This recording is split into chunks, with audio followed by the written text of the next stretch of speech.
My dad canceled my wedding, calling it a circus, and refusing to pay another cent. But the very next day, the venue called him, with news that turned everything upside down. The fight started 2 weeks before the wedding.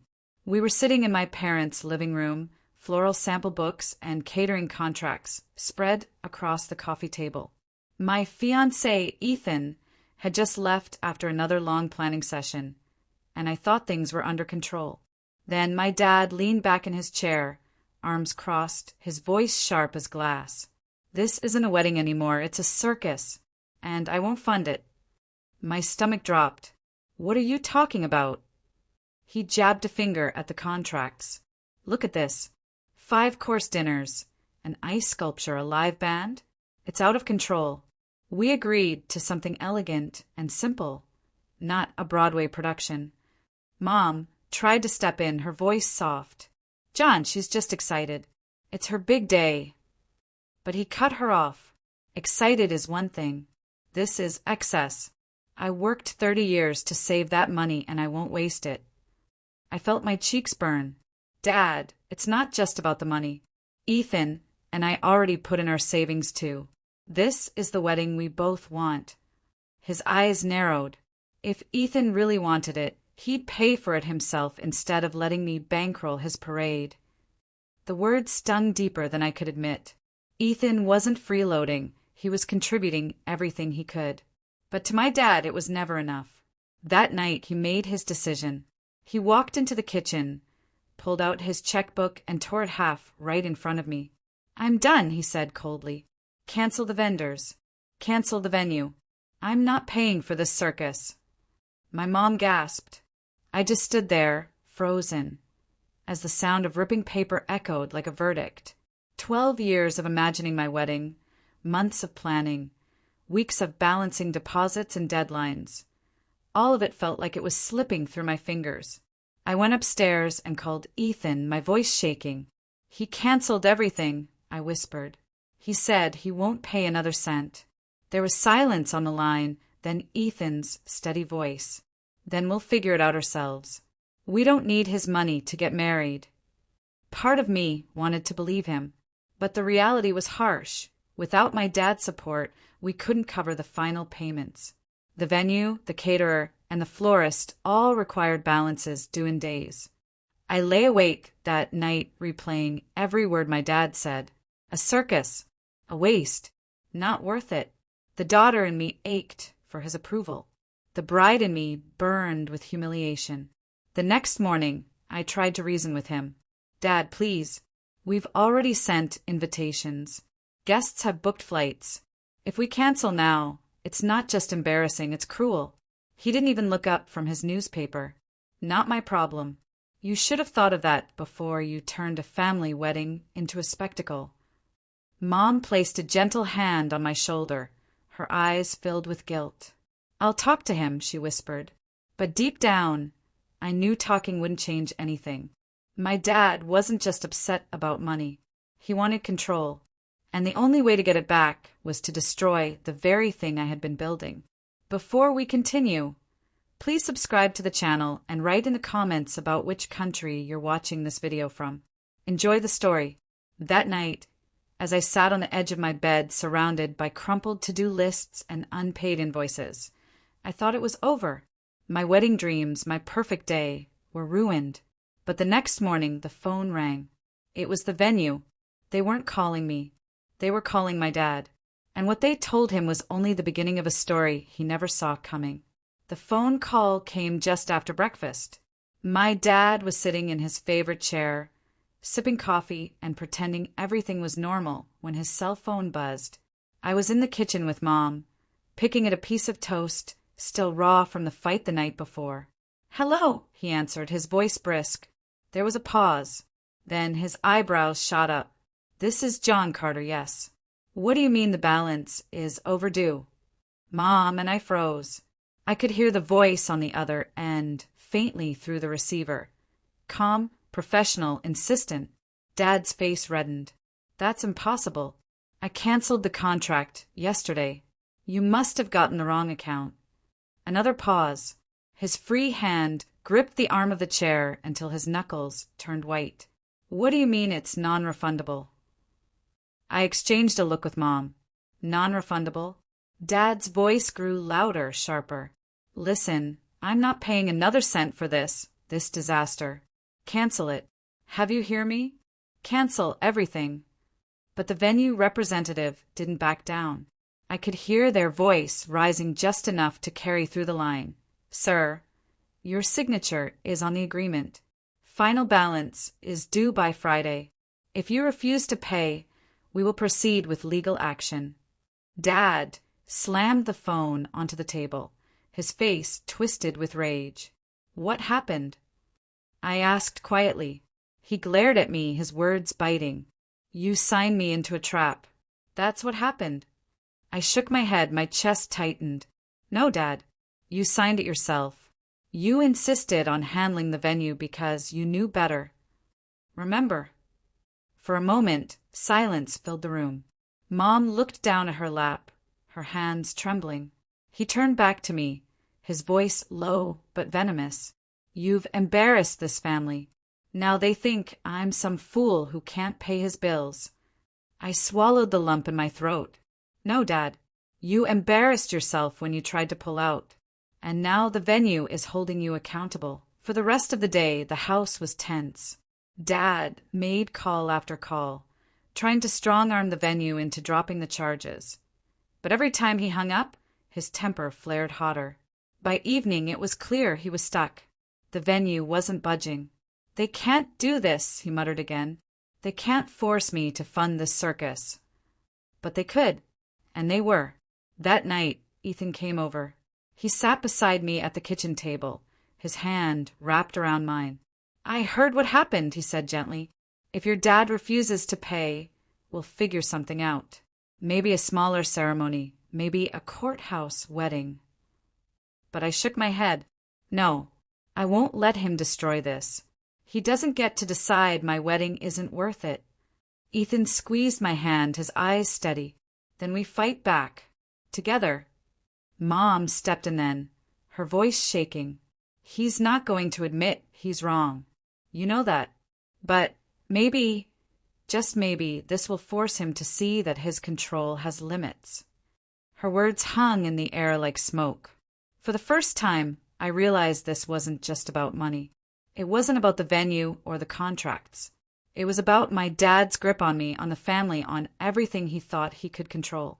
And now that grip was slipping. Before we continue, please subscribe to the channel and write in the comments about which country you're watching this video from. Enjoy the story. The next morning, I woke to another call, this time not for Dad but for me. The venue wanted to speak with the bride directly. When I answered, the woman's voice was calm but firm. Miss Carter, we've spoken with your father, but he seems unwilling to resolve this. Since you're listed as secondary contact, we'd like to discuss your options. You don't have to lose your wedding. My heart pounded. For the first time since this nightmare began, I felt a spark of hope. But deep down, I also knew my dad wouldn't take this lightly. If I stepped in, I wouldn't just be saving my wedding. I'd be declaring war. The venue manager's voice was calm, but every word carried weight. You don't have to lose your wedding, Miss Carter. We've seen situations like this before. If your father refuses to fulfill his agreement, you still have options. You and your fiancé can accept the contract. The event can move forward as planned. I gripped the phone tighter, but the final payment... Yes, she said, it would fall to you, but we can restructure the schedule. A partial payment now, the rest after the event. My heart raced. Ethan, and I didn't have the savings to cover it all immediately. But the thought of salvaging everything we'd planned, the music, the flowers, the vows, ignited something fierce inside me. Thank you, I whispered. Please send me the paperwork. When I hung up, Mom was standing in the doorway. She must have overheard. Her eyes were wide, her voice low. Sweetheart, are you sure you want to do this? I nodded. I must. This isn't just about the wedding anymore. It's about showing Dad that I don't need him to decide my life for me. Mom's face softened, pride flickering through her worry. Then do it. I'll help however I can. That evening, Ethan and I sat at the kitchen table, and papers spread out in front of us. He read each clause carefully, his jaw tight, but his voice steady. We can make this work, he said finally. It'll be tight, but if we cut back on our honeymoon plans and dip into our emergency fund, we can cover the first installment. Tears pricked my eyes. Are you sure? I don't want us starting our marriage with debt. He reached across the table, taking my hand. We'll start our marriage with freedom. That's worth more than anything. I exhaled, my resolve hardening. Then it settled. We signed the papers that night. The next morning, Dad found out. I was halfway down the stairs when I heard his voice, low at first, then thundering. You what? You went behind my back and signed with the venue. I stepped into the living room. He was standing there, red-faced, holding a copy of the email confirmation I'd sent to the venue. Mom hovered nearby, wringing her hands. Yes, I said firmly. Ethan and I are taking responsibility. The wedding is back on. His fists clenched at his sides. Do you realize how foolish you look? Everyone knows I was paying for this wedding.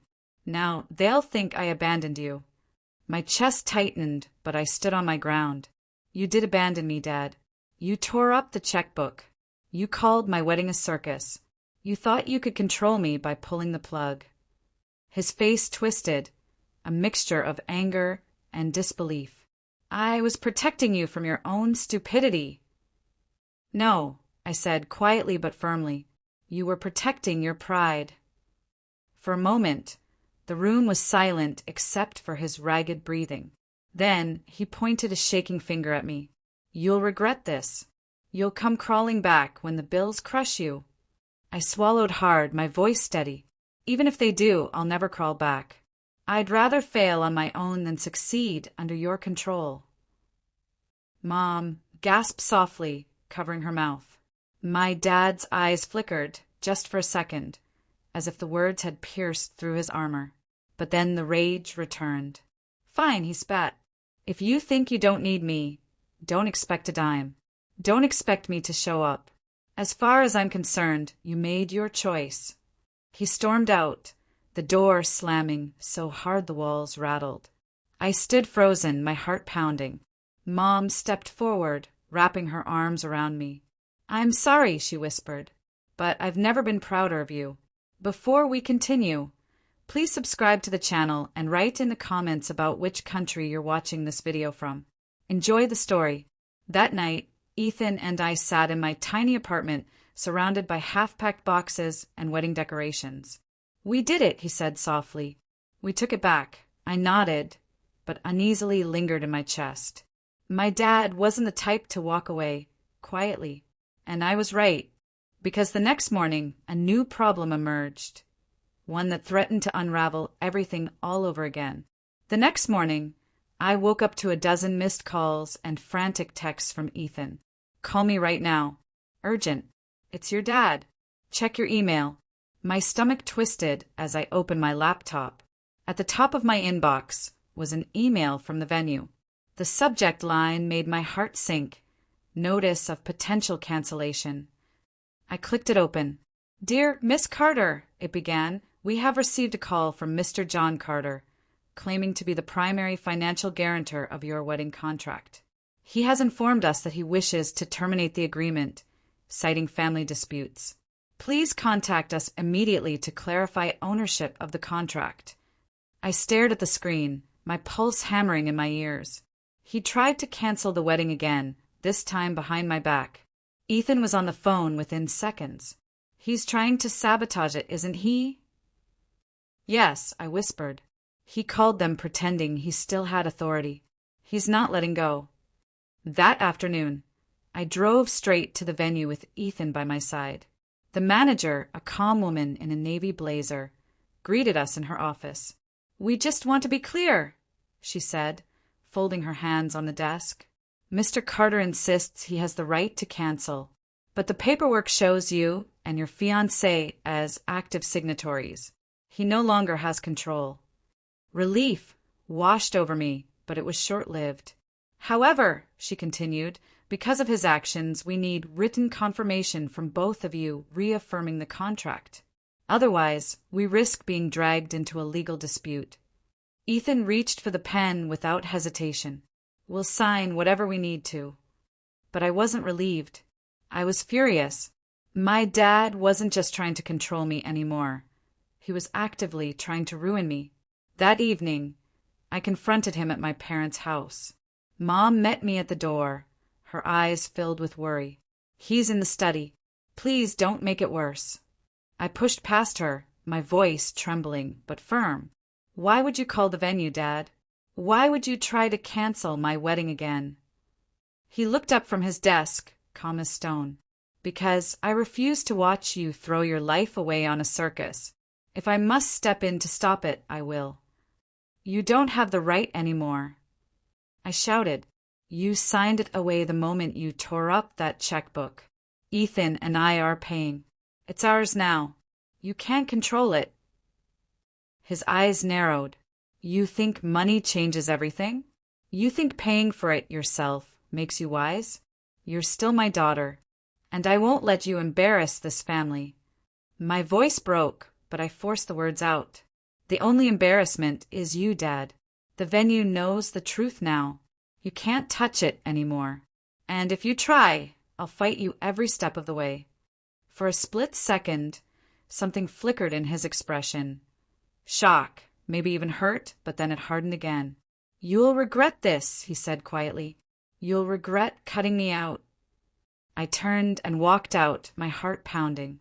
Mom trailed after me, whispering, I'm proud of you. Don't back down. That night, Ethan and I sat on the couch, exhaustion heavy between us. He won't stop, I muttered. He'll find another way to ruin it. Ethan wrapped his arm around me. Then we stay ready. We won't let him win. I wanted to believe him, but deep down, I knew my father wasn't finished. And I was right, because the next morning, the retaliation took a new, public turn. On social media, a post began circulating, shared by distant relatives and family friends. It was from my dad. Sometimes, the hardest part of being a parent is watching your child make a fool of themselves. We tried to give her a beautiful, simple wedding, but greed and pride ruined it. We will not be attending. My hands shook as I read the words, each one a dagger. He hadn't just tried to cancel my wedding. He had declared war in front of everyone we knew. The post spread faster than wildfire. Within hours, old family friends, distant cousins, and even colleagues of my father had shared it. My phone buzzed nonstop with notifications. Half were pitying messages, the other half nosy questions. Is it true? Did your dad really pull out of the wedding? For years, I had lived under his shadow, his version of the truth accepted as gospel. Now he had turned that same weapon, public shame, against me. But this time, I wasn't the powerless daughter he could silence. This time I had my own voice. That evening, Ethan and I sat at the dining table with my laptop open. The social media post glared at me like a wound. We have to respond, Ethan said firmly. If you don't, people will assume he's telling the truth. I hesitated. If I respond, it'll look like I'm fighting with my dad in public. Ethan leaned closer. He dragged it into the public. You're just setting the record straight. I took a deep breath, my fingers hovering over the keyboard. Then I began to type. My father has chosen to share his version of events regarding my wedding. Here's mine. Yes, my parents initially offered to fund the wedding, but when they pulled out 2 weeks before, my fiancé and I stepped up. We signed the contracts, we are paying the bills, and the wedding is moving forward. This isn't about money. It's about control. And sometimes the hardest part of growing up is realizing you can't let someone else dictate your happiness. We're getting married, and we're doing it our way. I hit post before I could lose my nerve. The response was immediate. Comments poured in, supportive, encouraging, even some from people I hadn't spoken to in years. Good for you. Stand your ground. Proud of you for speaking out. By midnight, My post had already been shared dozens of times, eclipsing my dad's original message. And then something happened I didn't expect. My mom added her own comment. "She's telling the truth." John and I disagreed, but she is taking responsibility. She deserves respect, not ridicule. Seeing those words from her in public made my throat tighten. For years, she had quietly stood behind my father. Now she was standing with me. But my father wasn't done. The next day, he showed up at my apartment. His knock was heavy, his voice muffled, but sharp. "Melissa, open the door." Ethan squeezed my hand. "You don't have to." But I did. I opened the door to find him standing there, red-faced, holding his phone. "You embarrassed me," he growled. "You made me look like a liar in front of everyone." I met his eyes steadily. "You embarrassed yourself, Dad. You tried to cancel my wedding. Then you tried to ruin my name. I just told the truth." His voice cracked with anger. "After everything I've done for you." "No," I interrupted. My voice was firm, clear. "After everything Mom has done. After everything Ethan and I have done. You don't get to take credit for my life while tearing it apart." For once, he didn't have a comeback. His mouth opened, then closed again. His eyes darted between me and Ethan, and for the briefest moment I saw something like regret. But then he shook his head. "Fine, have your circus, but don't expect me to be there." And he turned and walked away. The wedding day came 2 weeks later. The venue glowed with soft lights, the music drifted through the air, and friends and family filled the seats. Not everyone stayed loyal to my father, but enough to remind me that support can come from unexpected places. As I walked down the aisle, Ethan waiting at the altar, I felt something I hadn't felt in months. Peace. Dad wasn't there, and maybe he never would be again. But Mom was. She held my hand tightly before I took my steps, whispering, "I'm proud of you." And for me, that was enough. Before we end, please subscribe to the channel and write in the comments about which country you're watching this video from. Enjoy the story. When I said my vows, I realized the truth. My father had called my wedding a circus, but the only clown was the man who thought he could control me forever. And in the end, he taught me the most valuable lesson of all, that the strongest family you can build is the one you choose for yourself.